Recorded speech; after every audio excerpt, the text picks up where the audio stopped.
there, it's Marla at Narrate. This week we had the privilege of hearing a message from Jack Oberweiser.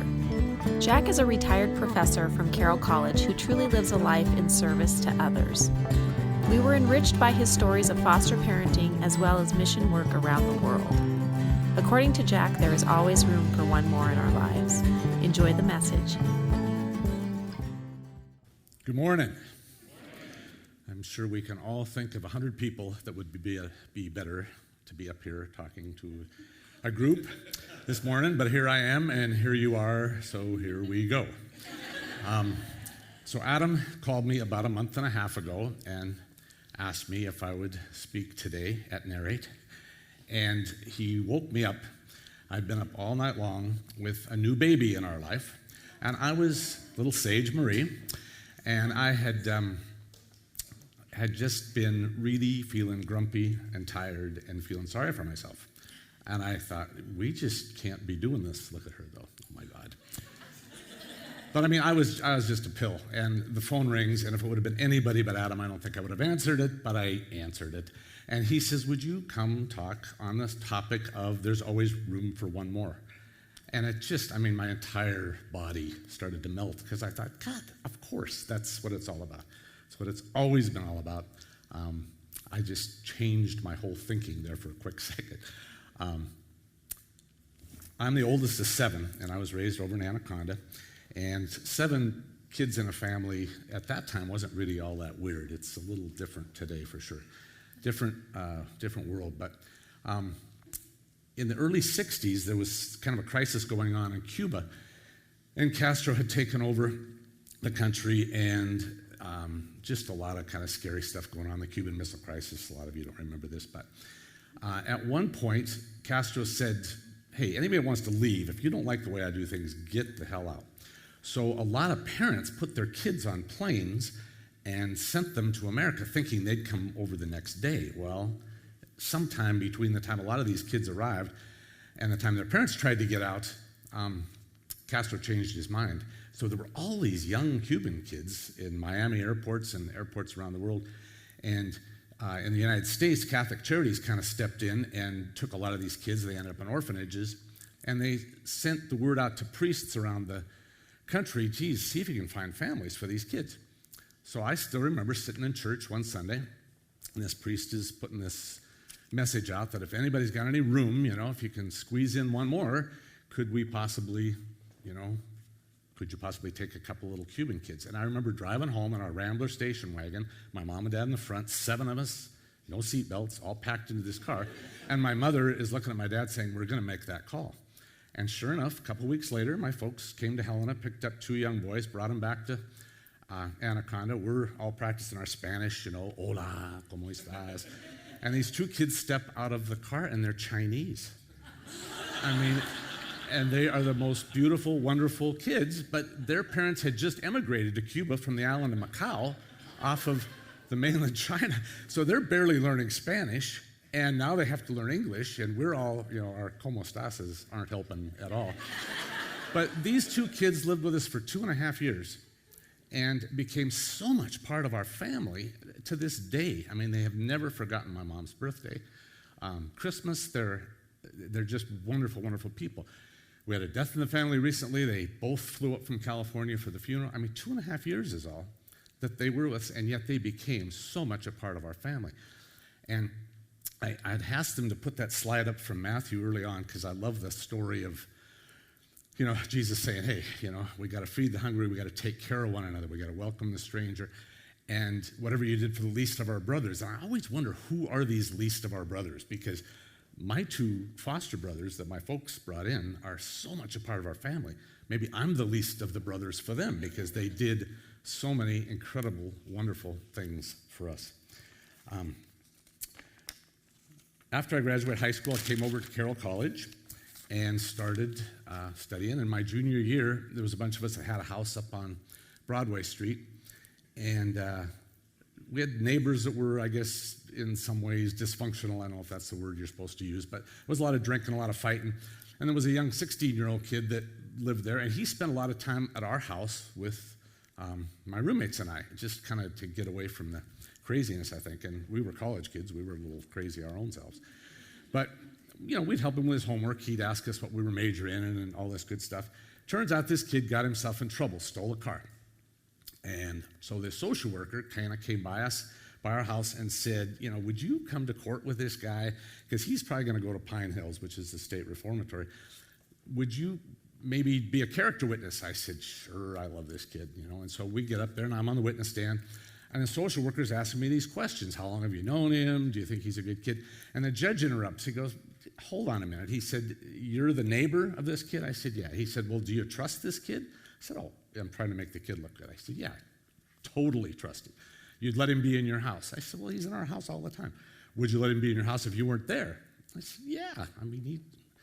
The judge looks at this social worker and he says, well, why can't the kid just move in with these guys then? Why can't he just live with them?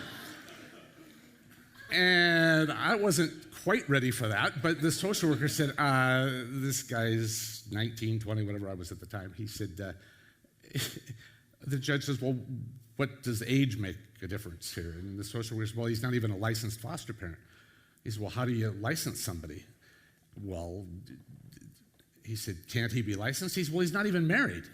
And so the judge said, you mean you have to be married to be a foster parent? So it turns out, I don't know if this is true, but they told me I was the youngest single person to be licensed in Montana to be a foster parent. And it was just me because only one of us could do it. But, we all had this kid. So all my roommates and I, we had to tone our lifestyle down slightly. And we had to definitely tone this kid's lifestyle down a little. But, he ended up graduating from high school and went on. And I could tell you hours of stories of this. This guy's an amazing young man someplace now. But again, there was 4 of us living in the house, so you squeezed kind of one more kid in, and that's the way it went. I left Carroll then and taught at the Montana Children's Center. And it's funny now because as I think back, just having met people at Narrate, there's a probation officer that may even be here right now that ended up working with one of the kids that I later took in foster care. There's 2 people here, I don't know if it's this service, but ran a group home about the same time that I was doing foster kids, and we had kids back and forth. And so here we are 40 years later and still kind of doing the same kinds of things. I then joined the Peace Corps, and I was not a success at the Peace Corps. That's a nice way of saying I was a failure at the Peace Corps. But I came back and in retrospect, trying to make myself feel better, I think, but it was a good thing because what I did was I started checking out some of these kids at the Montana Children's Center that I taught. And they had closed the center at that time, and I'd always hung on to my foster parent license. So I was able to kind of drive around and find a lot of these kids that were in pretty tough situations. And sometimes I'd just bring them home and either get them a job or get them in school, and then I'd call their POs and say, I got Ricky Valdez living at my house. He's wanted on this. And I said, I know, but he's going to school and he's being good right now. Okay, we'll go to the judge. And so again, I was single at the time. It wasn't a big deal to kind of move kids in. There was room, and it was fun, and I keep looking back at the Christian part of this, where you're supposed to be doing good, and it's your Christian duty, and, you're going to be judged on how you treat other people, and love one another as I love you, and I believe all that, absolutely, but at the time, it was just really kind of fun. It was a fun way to live, having new people all the time kind of coming into your life, and it turned out that at one point, one of my foster sons came to me and told me that his young girlfriend was pregnant. And I thought, and I have to go meet this young girl's parents, and how are we going to deal with this? And this young girl had a single mother, and the single mother was really kind and appreciative of my interest in trying to help with the whole situation. Let's keep the kids in school, yada, yada, yada. And it turned out I married this mother, and we've been married 32 years, and we've got 13 kids and 11 grandkids. No. 8 kids, 13 grandkids, 11 great-grandkids. And then that new little baby that was just up there. So part of what I guess was going on in my mind, and still is to this day, is how many people are out there that I haven't even met yet, but in a year or two or whenever, I'll wonder how I ever lived without them. There's just, if every day I wake up thinking today, I may run into somebody that is just going to be this incredibly new, exciting person in my life. And, how much my life is going to be richer because of, that person. To me, it's just It doesn't mean that we don't need our alone time or we don't need our own personal space, and sometimes I just love to be totally alone. But I also find that it's so exciting and so energizing to just kind of every day realize that, boy, there's some new folks here that could really be part of my existence. One of the things that, this isn't my idea, but somebody suggested this to me a while back, and it's kind of cool. You know, we've all got different views on the folks that hold up the cardboard signs and say, I'm hungry, or I'll work for food, or, you know, whatever. But somebody said, you know, even if you don't want to give them money, why don't you roll down your window when you go by and ask them their name? Because a lot of homeless people don't even hear their name spoken sometimes for days, weeks. Anyway, I got up the guts to do that, and it's an amazing thing. I mean, if I've got a couple bucks, I usually give it to them, and we can agree or disagree or whatever. But if I know the guy's name's Fred, and I roll down the window, and I say, hi, Fred, I mean, he doesn't care that I don't give him money that day. I've made a connection. I've included somebody new in my life a little bit. So that's just another little thing I wanted to share with you. So my wife and I were raising kids for quite a few years, and I was working at Carroll, and finally our youngest graduated from high school, and that was a struggle because, you know, this stuff all sounds real fun and games, and it's wonderful, but there can be tough times, and we dealt with a lot of mental illness. You know, one of our kids was in and out of hospitals and therapeutic group homes, and so, you know, kind of getting to the age of 18 was a good deal, yes. And at that point, I had this amazing opportunity to start traveling internationally with Carroll College. And the first place that we went, one of the first places was Ecuador. And again, this is really where my connection with Ecuador came on, or with Narrate came on, because I met Adam back in 2009, and he was very anxious to kind of be a part of whatever we were doing in terms of reaching out and being good to folks. And so we started the very first trip. Well, this was down in Ecuador. And I guess what I wanted to say here was that you know, this whole gospel thing again about feeding the hungry and, you know, clothing the naked, doing those things, it became so tangible when we started going to places like Ecuador. This was a group home we worked in with kids that were severely mentally handicapped, and they had to be fed. Now, I was with a group of dentists, and we got down there, and the first thing that the nuns said in this orphanage every morning was, we got to feed the kids. You know, these guys have to be fed, literally, and you're pushing this kind of god-awful gruel in because most of them can't swallow real, and so they're constantly gagging and they're throwing up on you, and you're feeding them, but the message of feeding the hungry suddenly takes on this new meaning. You know, I'm not writing a check and sending it off to someplace. I'm actually, literally feeding somebody. Years later, we were in Haiti, and in Haiti, a lot of the kids that go to school, the one thing that they really get out of school is their daily bread. They get a roll, and that's it. I mean, there aren't even dumpsters in a lot of places in Haiti. So suddenly, a lot of these things that were fun, and they're still fun, but I mean, they started to take on a little bit more of maybe a Christian significance, at least definitely a way bigger than me significance, as I kind of looked and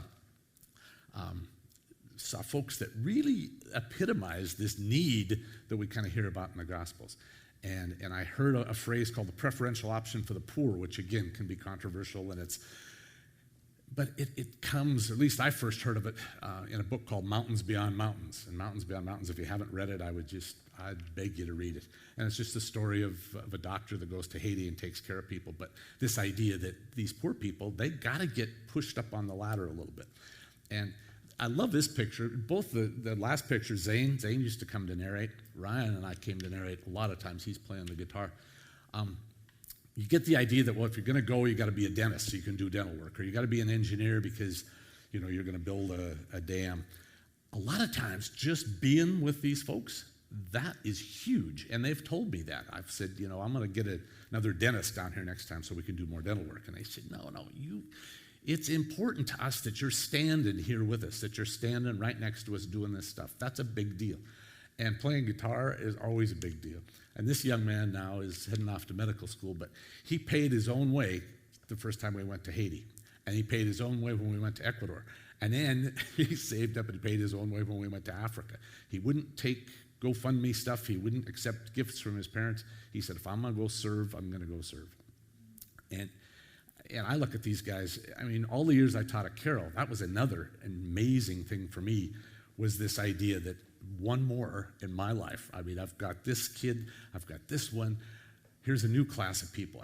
I mean, how exciting to look at all you teachers. You look at a brand new class and go, some of these people are going to be my friends for life. Some of them aren't. They don't always want that same kind of thing. But anyway, a lot of these kids, it was so important to get to share a lot of these experiences with them. I have to look at notes. I used to just absolutely hate ever having to look down, and now that I'm getting old, I'm lucky I'm even here. I was late today. These guys were trying to call me out. But back to the Narrate thing again, though. So with Ecuador, we came back and we had all these really kind of poor kids that needed services and they needed therapies.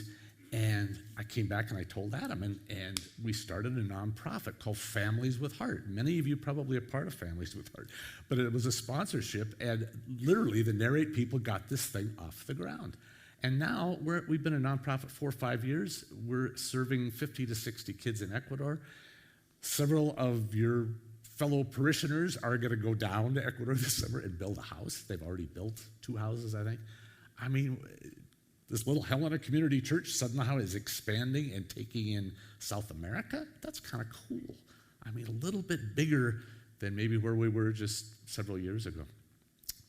The Haiti thing, Adam says, well, what can we do? What can we do? We had this race, the Hope for Haiti run. And Raji King, one of your people, designed this shirt, and we had this thing 4 years in a row, and we raised money. And the cool thing about raising money for the folks in Haiti was I could take a wad of cash and walk over to Vans and go to Western Union and put the cash down and pay their little fee and send a number, and that afternoon I'd get a message from my guy in Haiti. We got the money. And he insisted on giving me an itemized list of every single thing that, and I said, you don't have to do that. No. Your people need to know where their money's going. I said, they really don't care right now. They've given it, they ran their race, they got their shirt, they're happy. It was just a cool thing, Sometimes you write a check to a big charity, and big charities need money, and churches need money. But it's nice to put $1 down and then see the dollar kind of fly across the ocean. Kind of a neat deal. I also got a chance to go to Mexico quite a bit, and that was with another group called Engineers Without Borders. And this is one of my favorite stories here, because the last time I went to Mexico, it turned out that it was on the day of the Race for the Cure for breast cancer here in Helena. And my wife's a 2-time survivor, and she's doing just great. But from the time she was first diagnosed, we ran that race every single year. We never missed one. And all of a sudden, I'm realizing that I'm supposed to be in Mexico for the Race for the Cure. And I mean, that was a big deal to me. But I talked to my wife, and it just so happened that about a week before that, people always know that I'm traveling and going places. So they had donated a bunch of T-shirts, and we had all these Race for the Cure T-shirts left over from the year before. I said, I'm going to go to Mexico. I'm going to have a Race for the Cure at the orphanage that we go work at. So I took all these shirts down there. I get all these kids in the orphanage. This is. Anyway, I line them up and I tell them all about my wife, and I tell them, explain the Race for the Cure and why it's important and all this good stuff, and they're just listening, just intently. I said, so anybody that wants to race, I said, I'm going to set up a 5K course this afternoon, and we're going to have the Race for the Cure right here in Querétaro, Mexico. And I had 86 T-shirts, okay? The loaves and fishes story in the Bible. 86 T-shirts. I tell the kids, you don't have to run, you can cheer. You don't have to, if you're not a runner, and some of them said, okay, I'll cheer. But 86 kids stepped forward. I mean, it was just unbelievable. The last T-shirt, the last kid. So we had this race, and we filmed it, and it just was an amazing thing. Adam talks a lot of times about chair time in the mornings. A lot of my chair time in the mornings is spent texting these kids in Mexico. I mean, it's just amazing. I get to watch them raise their families. They're having babies, and I can go, okay, bueno, and then I show them pictures of our little Sage Marie, and they go, oh my God, what are you doing raising it? I don't know. But it's just kind of fun stuff. So I guess the whole point again, is, there kind of is always room for one more. And it follows, I think, a lot of the things that we're supposed to be doing as a religious community, but it's also so darn much fun. I mean, to just share life experiences. It doesn't mean that we all have to adopt 20 kids. It doesn't mean that, every waking minute is spent doing something with 20 other people. But sometimes the things that you're going to do anyway, go to a ball game, hike a mountain, go camping, go fishing, you can let one or two more tag along. I mean, it's just kind of, my wife's Native American too, and that really has helped me because they have such this extended family concept that, there's nothing wrong with taking the cousins and the nephews and the nieces and their friends. And sometimes I look around and go, I don't know these people. And it's like, that's okay. One last quick story. Bishop Hunthausen, some of you know that name. He was president of Carroll College. He was bishop here in Helena. He was Archbishop of Seattle, and Carroll College likes our Bishop Hunthausen, even though he was controversial. We have a Hunthausen Center for Peace and Justice. We have Hunthausen Street. We have a Hunthausen Health and Fitness Center now. Anyway, when they're dedicating this Peace and Justice Center to the bishop, he's like in his 90s now, and they had a little ceremony, and everybody's patting him on the back, and he's kind of old and frail, and he's in a wheelchair. And at the end of the thing, he kind of said, could I say a few words? And I think maybe it was just me. A few people I was thinking, oh, geez, I hope, he doesn't go off on a tangent maybe because he's a little old and he was kind of controversial. All he said was, can I tell you a quick story? Everybody said, sure. So he says, okay, I'm out in Seattle. It's Sunday. After Sunday Mass, we had this big church picnic planned. There's a big park right across the street from the church. And so after Mass, everybody's just going to file right out of church. We're going to go across the street, this great big picnic area. Everything's going to be set up, the chicken, the salads. So Mass ends. All the parishioners come out. The bishop, of course, stands outside the church, and he shakes hands with everybody. So by the time he turns to go to the picnic, he's last in line. No big deal. He's kind of a first chubby last kind of guy anyway. He goes through the line. He gets his plate of food, looks around. All the tables are full. All the chairs are full. So he's kind of looking around for a place to sit. He sees this young boy sitting by a tree, just kind of on the grass, all by himself. Bishop thinks this is cool. So he goes over and he sits down next to this little guy. And Bishop said, we strike up the greatest conversation. He said, this little guy is telling me that he's got a sister that's almost the same age as him, and that his parents have to work on Sundays, and so they're kind of left to do their own thing on Sundays, and he's hoping to get a bike, but he doesn't know if his folks can afford it, but he's hoping because they're both working. And Bishop said it's just this mundane but wonderful, wonderful life conversation with this little boy. And he notices this kid's plate is just heaped. I mean, he's got chicken on chicken and salads all. And he goes, you really going to eat all that? And the little guy said, well, no, I'm going to take some up to my sister. And he said, up to your sister? And then the bishop looked down and he said he noticed that this kid had a nice dinner plate. Everybody else was eating off of paper plates, and he's got a dinner plate. And the bishop said, where'd you get that plate? And the little guy says, well, I live in that apartment building across the street up there. He says, we just looked out the window and saw you guys having dinner. He said, we hadn't eaten, so I brought the plate down, and I was just going to bring some food back up to my sister.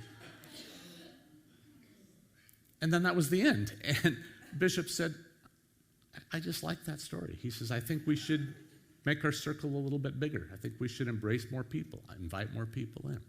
Always room for one more. Let me say a prayer of St. Francis real quick here with all of us. Lord, make me an instrument of your peace. Where there is hatred, let us bring love. Where there is injury, pardon. Where there is doubt, faith. Where there is despair, hope.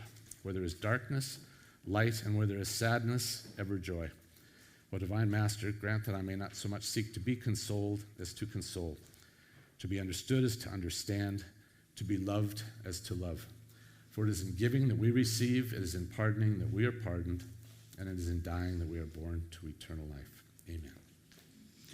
That was amazing. Thank you, Jack. He's got some great stories, doesn't he? That was fantastic. Many, if not most, of our daily activities can be shared. As Jack spoke to, living a life that includes others can be incredibly engaging and enriching.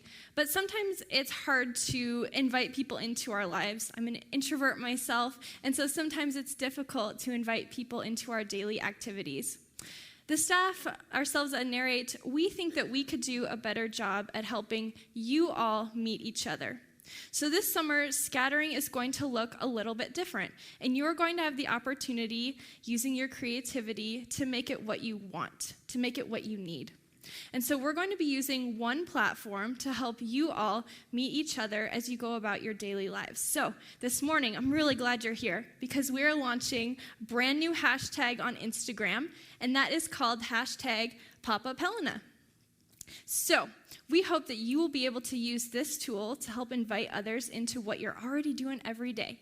And the pop-up part comes from this idea that you don't need to invite someone into a planned, organized, well-thought-out event. Just what are you doing that pops up, and let's invite some people along. So here's how it works.